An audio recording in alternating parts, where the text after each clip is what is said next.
बिस्मिल्लाहिर्रहमानिर्रहीम। आज का जो हमारा टॉपिक है वो है सर्ड्स। ठीक है, तो सर्ड किसे कहते हैं? कहता है कि सर्ड होता है कोई भी एक इरेशनल रेडिकल हो और वो किसके साथ हो, रैशनल रेडिकेंट के साथ हो, उसे हम क्या कहेंगे? सर्ड कहेंगे। ठीक है, रेडिकेंट क्या होता है?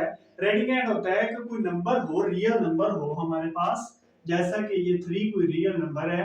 ठीक है, रियल नंबर हो और वो under the square root sign हो, उसे हम क्या कहते हैं? रेडिकेंट कहते हैं। ठीक है, स्क्वायर रूट साइन के नीचे कोई नंबर होता है रियल नंबर, उसे हम क्या कहते हैं? रेडिकेंट कहते हैं। ठीक है, तो रैशनल रेडिकेंट क्या होता है? रैशनल वो नंबर होता है जो p बाई क्यू की फॉर्म में लिखा जा सके। जैसे ये 3 है, 3 हमको क्या लिखते हैं? इसको इस तरह लिख सकते हैं 3 बाई 1। ठीक है, तो इसका मतलब क्या है कि इसका स्क्वायर रूट मतलब कि 3 बाई 1 का आंसर 3 ही होता है। ठीक है, और ये 3 जो है ये रियल नंबर है, ये अंडर साइन हो स्क्वायर रूट के, तो उसे हम क्या कहते हैं? सर्ड कहते हैं।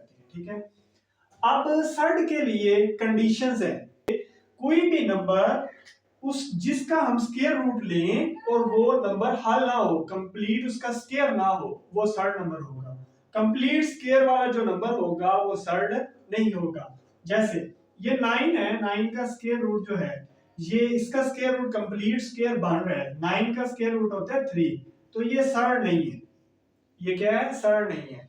तो सर्ड के लिए क्या है कि वो इरेशनल नंबर हो, रेडिकल की फॉर्म में इरेशनल नंबर हो और उसका स्क्वायर रूट ना फाइंड हो। जैसे कि अब ये 3 का स्क्वायर रूट है, 7 का स्क्वायर रूट है, 5 का स्क्वायर रूट है, ये क्या है? ये सर्ड है। ठीक है, ये सर्ड है और ये सर्ड नहीं है। इस तरह ये 16 का स्क्वायर रूट है। अब ये देखिए, इसका 16 का ये कंप्लीट स्क्वायर बन रहा है, इसका स्क्वायर रूट क्या आता है? 4 आता है, तो ये क्या है? ये हल हो गया, इसका स्क्वायर रूट ये कंप्लीट स्क्वायर है, तो ये सर्ड नहीं है। ठीक है, सर्ड के लिए क्या है कि वो क्या हो? अंडर द रेडिकल साइन हो। ठीक है, स्क्वायर रूट के नीचे ऐसा रियल नंबर हो, ठीक है, जो कि जिसका कंप्लीट स्क्वायर रूट ना हो। ठीक है, उसे हम क्या कहते हैं? सर्ड कहते हैं। ठीक है, तो हम इसके अब एग्जाम्पल लिखते हैं। तो एग्जाम्पल हमारे पास क्या है जी? एग्जाम्पल लिखते हैं हम सर्ड की। अभी हमने पढ़ा है, अभी हमने समझाया कि एग्जाम्पल सर्ड की क्या बनेगी। एग्जाम्पल के ऐसा स्क्वायर रूट वाला नंबर लिखना है जो कंप्लीट स्क्वायर ना हो। तो इसकी एग्जाम्पल बनी जी, स्क्वायर रूट 3 है, उसके अलावा स्क्वायर रूट 7 और स्क्वायर रूट 5 है। ठीक है, तो आगे सर्ड्स की क्या है? टाइप्स हैं, एप्लीकेशन समझिए, टाइप्स हैं इसकी स्क्वायर रूट सर्ड्स की। ठीक है, सर्ड्स की टाइप्स क्या है? वो 3 टाइप्स हैं इसकी। कितनी टाइप्स हैं? 3 टाइप्स हैं स्क्वायर सर्ड की। ठीक है, तो फर्स्ट हम पढ़ते हैं मोनोमियल। मोनोमियल सर्ड क्या होता है? मोनोमियल सर्ड, मोनोमियल सर्ड्स क्या है? Monomial surd.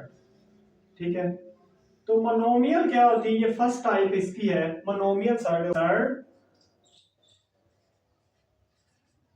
that contains single that contains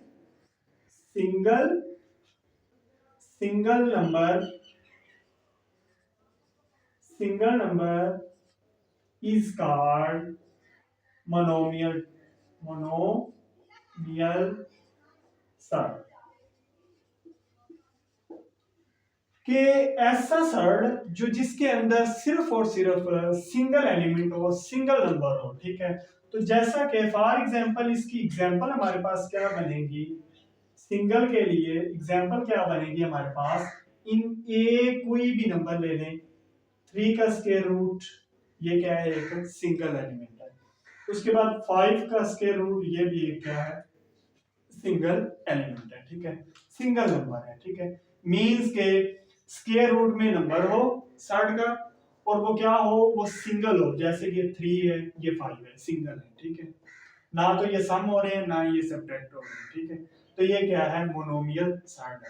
आगे पढ़ना है दूसरी जो टाइप है इसकी, वो बाइनोमियल सर्ड है। दूसरी टाइप जो है इसकी वो क्या है? By monomial surd.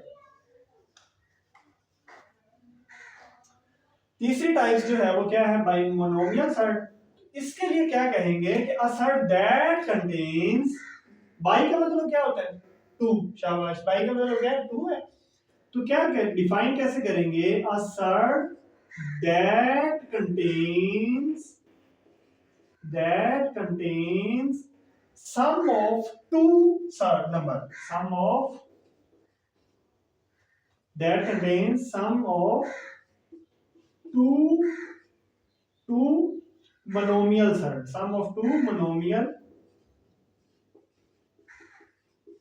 surd is called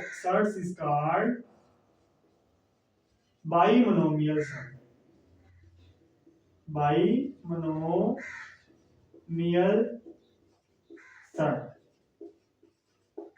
ठीक है, जिसके अंदर मोनोमियल के दो सर्ड्स हों और उनका सम हो, वो क्या कहलाते हैं? बाइमोनोमियल सर्ड कहलाता है, ठीक है। फॉर एग्जांपल, इसकी एग्जांपल लेंगे तो वो क्या आ जाएगा हमारे पास? इन दोनों का सम कर दें, 3 स्क्वायर रूट प्लस 5 का स्क्वायर रूट, ये क्या है? सर्ड है, मतलब कि सम हो गया दो नंबर्स का, तो इसे कहते हैं बाइमोनोमियल सर्ड, ठीक है। आगे इसकी जो तीसरी टाइप्स है वो है conjugate surd, conjugate surd. Conjugate surd क्या है? कॉन्जुगेट सर्ड में क्या होता है कि बाइनोमियल सर्ड हूं, दो तरह के बाइनोमियल सर्ड हूं, और वो किस तरह के हूं कि वो बाइनोमियल होता है जिसमें क्या हो? सम हो टू सर्ड्स का। अगर कॉन्जुगेट सर्ड में क्या आ जाएगा? बाइमोनोमियल सर्ड के जो ये अलामत है ना, ये दो नंबर हो और एक प्लस में आ जाए और एक माइनस में आ जाए, एक सम फॉर्म में आ जाए और एक सब्ट्रैक्ट फॉर्म में आ जाए, उसे क्या कहेंगे? कॉन्जुगेट सर्ड कहेंगे। यही एग्जांपल ले लें, या तीसरी टाइप इस तरह की हो सकती है, a plus B, A square root plus B square root and A square root minus B square root are called conjugate surd. ये जो है, ये जो टाइप होगी a प्लस बी और a माइनस बी फॉर्म की, जो स्क्वायर रूट ये वाली फॉर्म जो होगी, ये क्या होगी? कॉन्जुगेट सर्ड होगी, ठीक है। अब इन तीनों टाइप्स को सर्ड पढ़ा हमने, सर्ड के बाद हमने उसकी तीन टाइप्स पढ़ी है, ठीक है। इन तीनों टाइप्स में से एक बहुत इंपॉर्टेंट एमसीक्यूज क्या है? वो ये है कि हर रैशनल जो नंबर होता है वो सर्ड नहीं होता। हर रैशनल नंबर क्या होता है? सर्ड नहीं होता। बट क्या होता है कि every surd is called rational number, मतलब कि हर सर्ड जो होगा वो रैशनल नंबर होगा। कैसे? हर सर्ड हमने पढ़ा है कि सर्ड होता है स्क्वायर रूट 3 या स्क्वायर रूट 5, कोई भी है। अब स्क्वायर रूट 3 जो है ये एक क्या है? रैशनल नंबर है, ठीक है। 3 क्या है? एक रैशनल नंबर है ना। 3 को हम क्या लिख सकते हैं? 3 बाय फॉर्म 1 की फॉर्म में लिख सकते हैं। तो इसको क्या बता सकते हैं कि ये हर सर्ड जो है, ये एक सर्ड है ना, तो ये एक रैशनल नंबर है। But her rational number surd नहीं होता। वो कैसे? देखिए, अब 9/1 जो है ये एक क्या है? रैशनल नंबर है, बट ये सर्ड नहीं है। कैसे? कि 9/1 9 है, तो 9 का हम स्क्वायर रूट लेंगे तो वो क्या आ जाएगा? 3 आ जाएगा। तो इसका स्क्वायर रूट फाइंड हो रहा है, कंप्लीट स्क्वायर बन रहा है। तो अगर कंप्लीट स्क्वायर बन रहा है तो इसका मतलब ये स्क्वायर सर्ड नहीं है। यहां से एमसीक्यूज की समझ आई कि जो हर सर्ड होता है वो रैशनल नंबर होता है, और जो हर रैशनल नंबर होता है वो सर्ड नहीं होता, ठीक है। तो ये एक एमसीक्यूज भी याद रखना है। ओके, अल्लाह।